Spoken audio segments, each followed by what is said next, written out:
Baik, bismillahirrahmanirrahim. Assalamualaikum warahmatullahi wabarakatuh.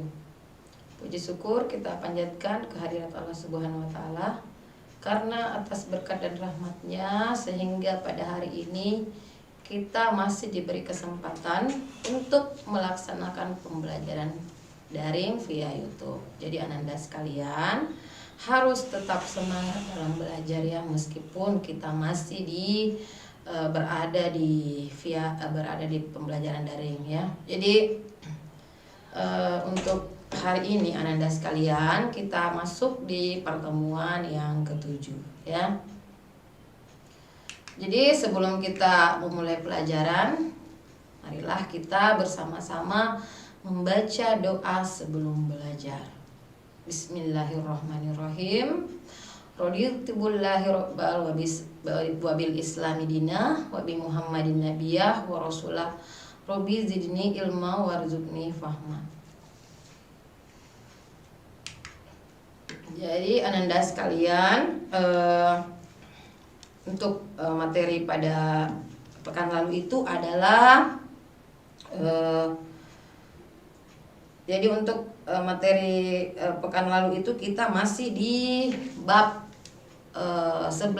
Jadi untuk materi hari ini adalah pertunjukan musik populer dalam bentuk ansambel. Silahkan Ananda sekalian disiapkan buku paketnya.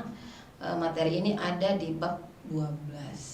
Jadi pertemuan ke-7 masuk di bab 12. Jadi untuk tujuan pembelajarannya itu sendiri Ananda sekalian, yang pertama adalah Ananda dapat memahami pengertian dan manfaat ansambel musik di sekolah. Yang kedua, Ananda dapat memahami jenis musik ansambel. Yang ketiga, Ananda dapat memahami jenis alat musik ansambel. Yang keempat, Ananda dapat memahami bermain musik ansambel. Dan yang kelima, Ananda dapat bermain musik ansambel, memainkan lagu populer. Jadi untuk kompetensi dasarnya Ananda sekalian, di kompetensi dasar pengetahuan yaitu memahami pertunjukan musik populer. Sedangkan di kompetensi dasar keterampilan adalah menampilkan hasil pengembangan ornamentasi ritmis maupun melodi musik populer dalam bentuk ansambel. Baik Ananda sekalian, untuk pengertiannya ya, pengertian dan manfaat ansambel musik di sekolah. Jadi kata ensemble itu berasal dari bahasa Prancis, yaitu ensemble, yang berarti bersama-sama. Dari kata di atas, musik ansambel itu dapat diartikan yaitu permainan musik secara bersama-sama, baik itu menggunakan alat musik homogen maupun campuran. Jadi ansambel itu adalah permainan alat musik yang dilakukan secara bersama-sama, baik itu sejenis atau sama maupun campuran atau berbeda-beda. Jadi contohnya Ananda sekalian, misalnya ansambel gitar. Jadi yang bermain di situ adalah yang dimainkan di situ adalah alat musik gitar saja. Jadi lebih dari 2.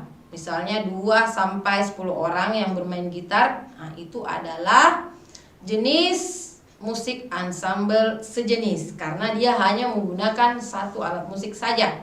Sedangkan kalau dia ansambel campuran berarti dia menggunakan lebih dari satu jenis alat musik. Misalnya ada gitar, ada apalagi selain gitar ya, ada piano atau recorder.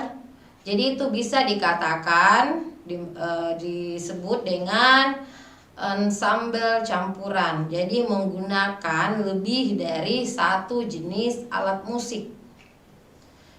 Jadi manfaat yang dapat diperoleh adalah mengajarkan siswa untuk berlatih bekerja sama atau cooperative learning. Karena ensemble musik itu bukan permainan individu ya. Jadi seperti yang Anda ketahui, yang dimaksud ensemble itu adalah bermain bersama-sama.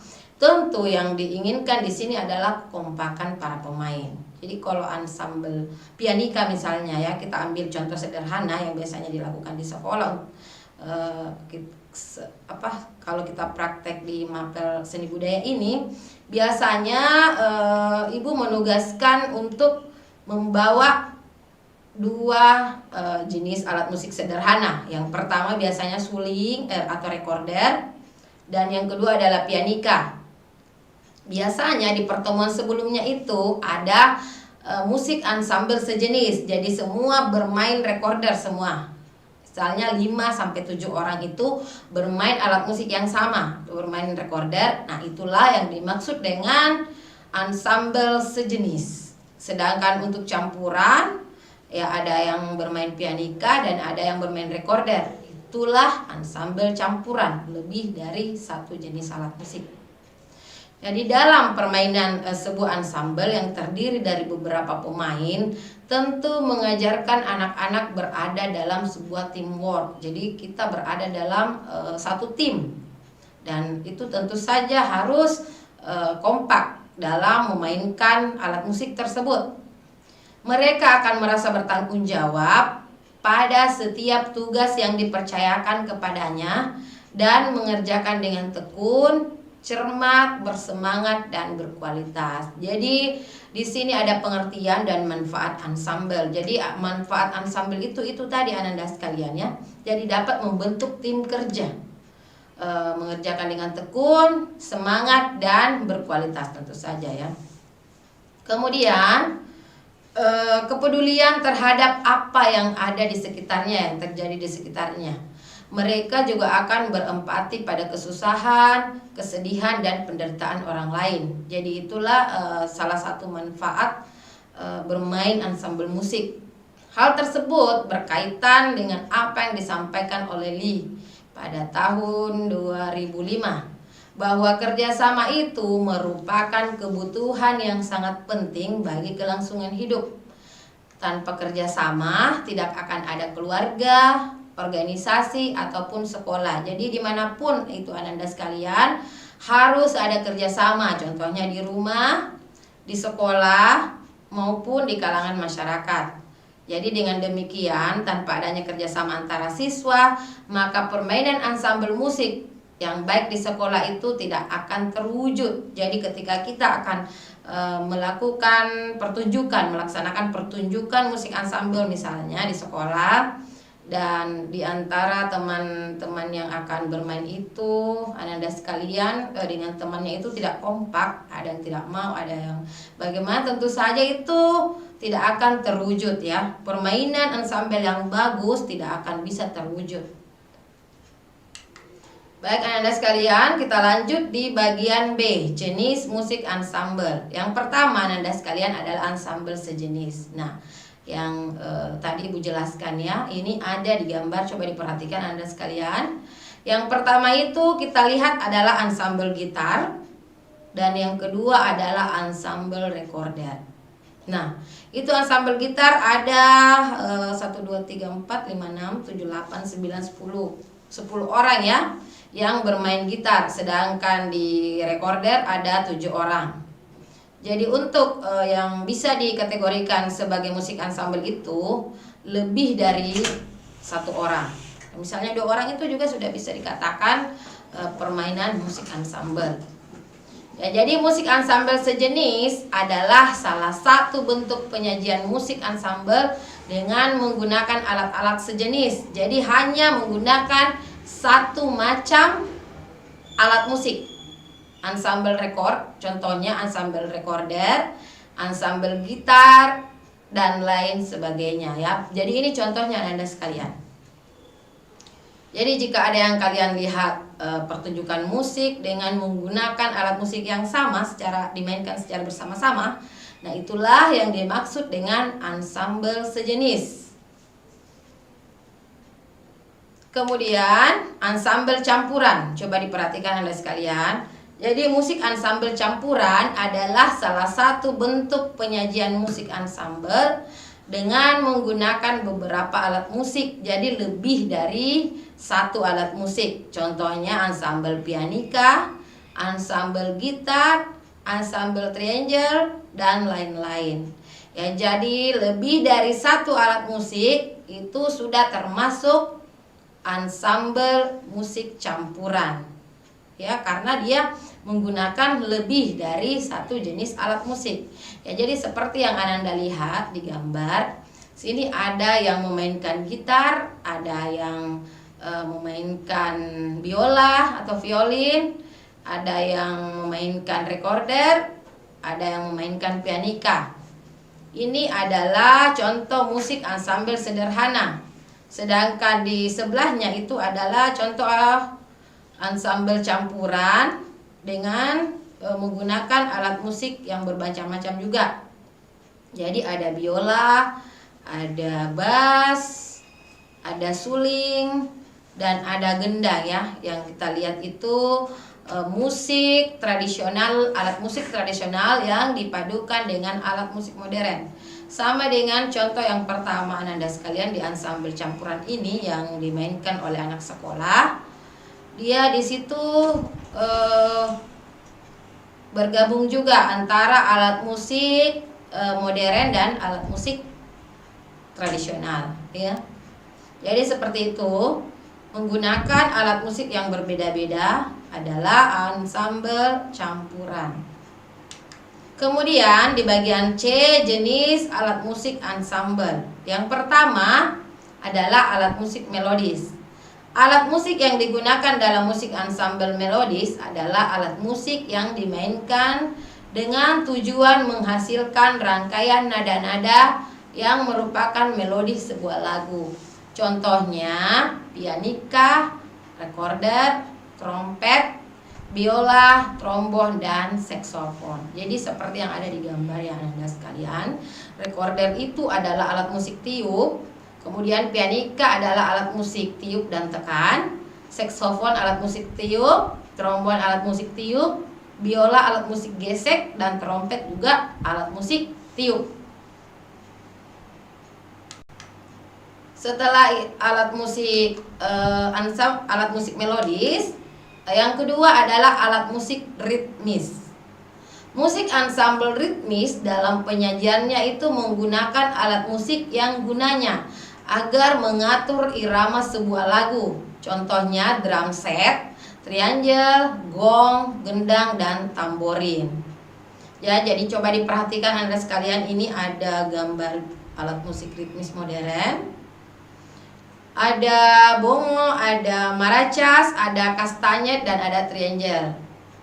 Kemudian di gambar kedua yaitu alat musik ritmis tradisional. Jadi kalau dikatakan alat musik ritmis Ananda sekalian, itu adalah alat musik pukul atau alat musik perkusi ya. Ya, contohnya yang pertama adalah untuk alat musik tradisional. Untuk alat musik ritmis tradisional yang pertama adalah gendang. Ini contoh ya Anda sekalian, dan tapi masih lebih banyak lagi alat musik lainnya. Kemudian yang kedua beduk. Yang ketiga adalah ketipung, yang keempat adalah ketuk, yang kelima adalah kempiang, yang keenam lesung, dan yang ketujuh adalah tifa. Selanjutnya Ananda sekalian adalah alat musik harmonis. Jadi tadi melodis, ritmis, kemudian yang ketiga adalah alat musik harmonis. Alat musik atau ensemble harmonis adalah alat musik yang digunakan bisa berfungsi untuk memainkan melodi lagu dan juga mengatur irama lagu. Alat musik harmonis itu banyak ragamnya. Ada yang sumber bunyinya dari dawai, ada juga yang sumbernya dari elektronik. Alat musik ini dapat digunakan untuk melodi pokok suatu lagu dan juga untuk mengiringi lagu. Jika alat musik harmonis itu dimainkan sendiri, alat musik tersebut dapat dimainkan seperti alat musik melodis. Akan tetapi, jika dimainkan untuk mengiringi mengiringi lagu, alat musik ini harus dimainkan secara harmonis, yaitu dimainkan dengan permainan akor. Jadi menggunakan akor lagu tersebut. Salah satu alat musik harmonis yang paling sering digunakan itu adalah gitar ya. Jadi pada umumnya itu orang mengiringi lagu dengan gitar. Ya, yang sering kita lihat. Karena gitar banyak terdapat di pasaran dan mudah dipelajari. Jadi gitar itu banyak dijual ya, dan mudah juga untuk dipelajari. Ya, jadi alat musik harmonis ini contohnya adalah sitar, kemudian ada ukulele, ada gitar, ada maracas, dan ada mandolin. Jadi sekilas dilihat itu modelnya mirip dengan gitar untuk sitar, ukulele, dan mandolin itu.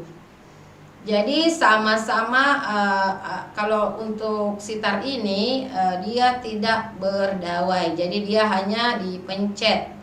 Beda dengan ukulele. Jadi selanjutnya Ananda sekalian, kita beralih ke lembar kerja peserta didik. Jadi setelah Ibu menjelaskan tentang musik ansambel, dan jenis-jenis alat musik, kita pindah ke lembar kerja peserta didik. Jadi langkah-langkah kegiatannya itu, sebelum Ibu menjelaskan di lembar kerja peserta didik yang ketujuh ini, Ibu menyampaikan bahwa lembar kerja peserta didik ya sebelumnya yang sering dikumpul oleh Anda sekalian itu ada beberapa kendala ya. Yang pertama itu tidak memiliki identitas. Itu yang pertama. Terus yang kedua, ada identitas, lengkap para orang tua, tetapi tidak ada isi daripada lembar kerja peserta didik tersebut. Dengan kata lain, bahwa Ananda tidak mengerjakan LKPD tersebut. Ya, jadi mohon maaf Ananda sekalian untuk yang tidak mengisi identitas ataupun yang mengisi identitas tetapi tidak mengerjakan, mohon maaf. Karena Ibu tidak dapat memberikan nilai pada lembar kerja peserta didik yang kosong. Ya baik anak-anak sekalian, jadi untuk LKPD di pertemuan ketujuh ini, langkah pertama yaitu carilah artikel tentang permainan musik ansambel. Jadi kalian harus mencari artikel itu baik di internet, majalah ataupun koran. Langkah kedua, kemudian jawablah pertanyaan berikut. Jadi setelah kalian mencari artikel di internet, koran ataupun majalah, yang pertama, jelaskan hal-hal yang harus dimiliki oleh seorang pemain dalam musik ansambel. Pertanyaan yang kedua, itu pertanyaan pertama yang tadi. Pertanyaan kedua, apakah perbedaan nuansa yang dihasilkan dalam pertunjukan musik sejenis dan ansambel musik campuran? Tentu saja ini bisa dibedakan Anda sekalian ya. Jadi apakah perbedaan nuansa yang dihasilkan pada pertunjukan musik ansambel sejenis dan ansambel campuran? Oke, jadi kalian harus membedakan bagaimana nuansanya ketika mendengar hanya satu jenis alat musik yang dimainkan dibanding dengan bermacam-macam alat musik yang dimainkan. Jadi itu tadi ya untuk lembar kerja peserta didik pertemuan 7. Jadi sebisa mungkin Anda sekalian setelah selesai mata pelajaran seni budaya, kalian harus langsung mengerjakan karena ada banyak waktu untuk istirahat ya. Jadi bisa digunakan untuk mengerjakan lembar kerja peserta didik di mata pelajaran seni budaya ini. Baik anak-anak sekalian, setelah Ibu menjelaskan tentang langkah-langkah kerja di LKPD ini, Ibu mohon undur diri dari hadapan kalian dengan ucapan billahi taufiq wal hidayah. Wassalamualaikum warahmatullahi wabarakatuh.